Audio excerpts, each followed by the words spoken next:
Hey, Unconventional Gardener here with a tool that I saw on Amazon that I just had to have. Very unique. An adjustable wrench with a vice grip plier lock.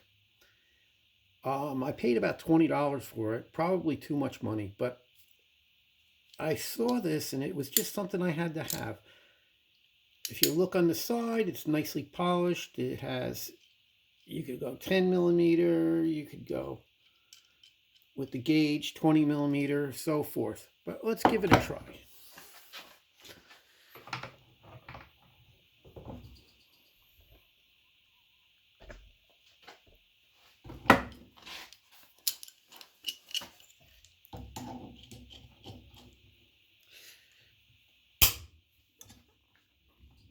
You can see I can't, it's locked like vice grips.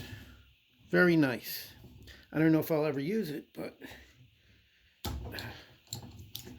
very unique.